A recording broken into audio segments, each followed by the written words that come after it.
How to succeed in competitive Magic if you're a kid in school, or you have a kid or school in school, or you don't have a lot of money. Welcome in, much love, Trav here. Looking back, this picture is from Nashville at the Pro Tour, and today we're going to be talking about how to succeed in Magic if you're a kid in school. And I want to talk about this because I've been getting a lot of messages, kids saying, I'm 16. I'm trying to make this thing happen. It's hard to get the cards. It's hard to get to the events.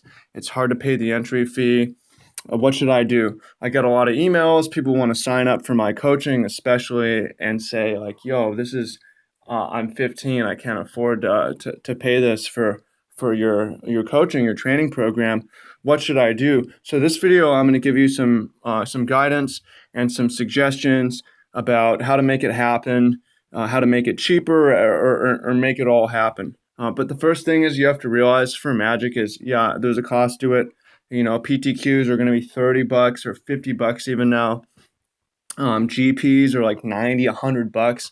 It's expensive, right? Even if you borrow all the cards, you still have to pay the entry fees.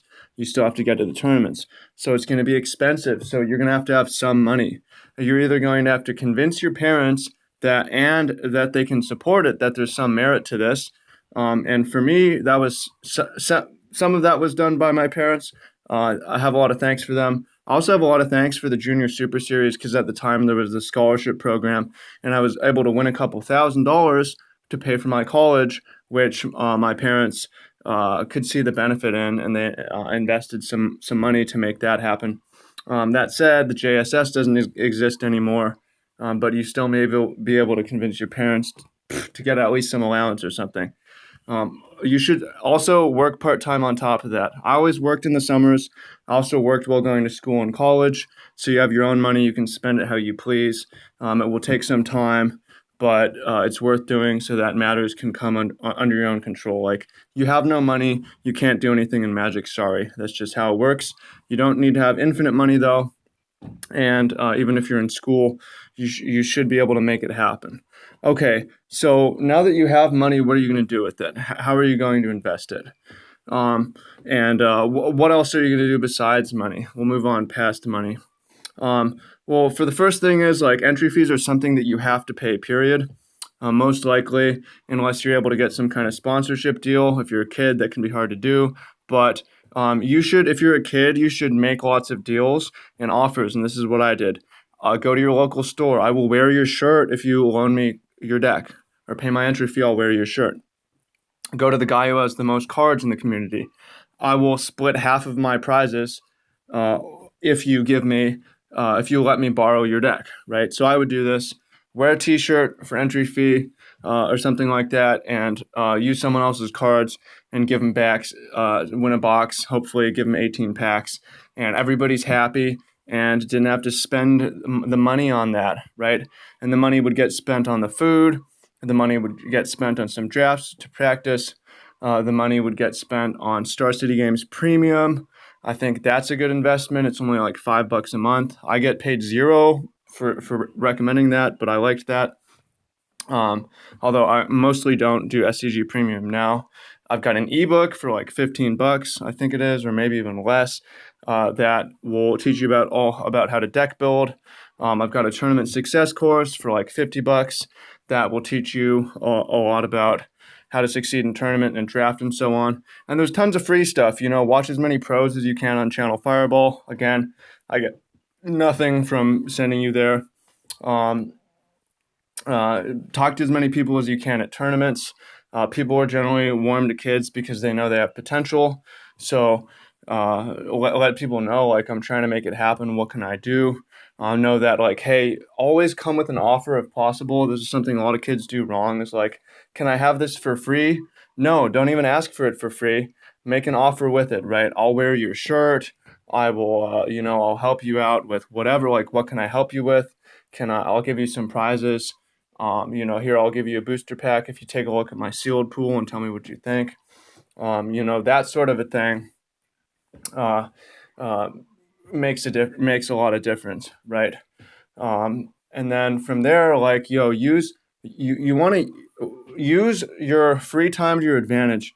If you're in school, there's downtime in class or whatever. Maybe you're working after school or you're doing sports, but you have more time than a lot of people with full-on careers. So you can use that time to absorb more content, read more, play more if you can with your friends or online, and ultimately you'll be able to leapfrog people that way because your disadvantage is probably going to be money. Your advantage is going to probably be time. Sure, you're busy, you got your classes, you got your homework, you've got your part-time job, but you still have a lot of time to think about it and work on it. Okay, another thing for money. So, like I said, I recommend trying to make deals to borrow cards, which I still do. And you can rent and loan. There's programs for that online. But brewing budget decks also is a reasonable option. Now, for anyone in my program or like anyone really serious with plenty of money, I don't really recommend brewing too much. Trying to make new decks. It's not necessarily the best use of time if you're preparing for specific tournaments because you might not break it. You might not come up with anything good, and then you're kind of fucked. Um, so it's better to just invest in something that you know is good, that's proven, and try to improve it.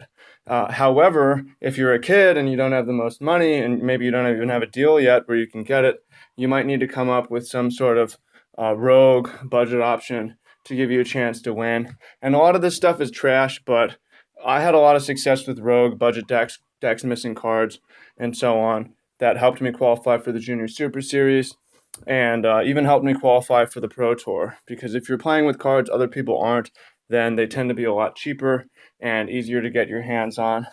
Although they're often worse. Not always. You can find diamonds in the rough because there's actually not a lot of people doing this. So those are some of my suggestions. Get your money sorted. Get a part-time job. Invest your money in programs, information that'll help, and entry fees and stuff like that. And try to get deals to borrow cards if possible.